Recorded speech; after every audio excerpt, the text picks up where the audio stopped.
ஆட்சி மாற்றம் ஏற்பட்ட பிறகும் கூட பெண்கள் குழந்தைகளுக்கு எதிராக குற்றங்கள் தொடர்ந்து நிகழ்வதாக குற்றம் சாட்டியுள்ள சௌமியா அன்புமணி, பெண் குழந்தைகளுக்கு எதிரான குற்றங்களில் அரபு நாடுகளில் தருவதைப் போல் கடும் ஒருத்தல் தர வேண்டும் என வலியுறுத்தியுள்ளார்.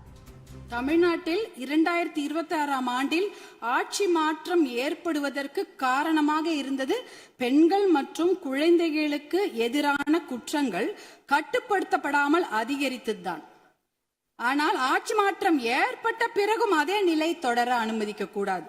அரபு நாடுகள் இல்ல சிங்கப்பூர் போன்ற நாடுகள்லாம் இப்படிப்பட்ட கொடுமையான குற்றங்களை செய்தவர்களுக்கு உடனடியாக சட்டப்படி மரண தண்டனை கொடுக்கிறார்கள்.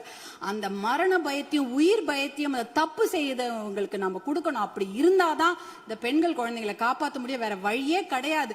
ஏன்னா அவங்க நினைச்சிட்டு இருக்கிறாங்க, இன்னும் ஒரு 5 வருஷம் பொறுமையா கேஸ் ஆடிக்கிட்டே போலாம், பொறுமையா வெளில வந்துடலாம், இந்த கோர்ட் இல்லைன்னா அந்த கோர்ட், அந்த கோர்ட் இல்லைன்னா அதுக்கு மேல கோர்ட்னு போய் அவர்கள் வெளியில வந்து விடுவார்கள் என்ற தைரியத்துலதான் இவ்வளோ பெரிய தவறுகளை செய்கிறார்கள். அவர்களுக்கு அந்த உயிர் பயத்தை, குழந்தைகள் மேல் கை வைத்தவர்களுக்கும் பெண்கள் மேல் கை வைத்தவர்களும் அந்த உயிர் பயத்தை கொடுத்தாதான் இனிமேல் அந்த தவறை செய்ய மாட்டாங்க.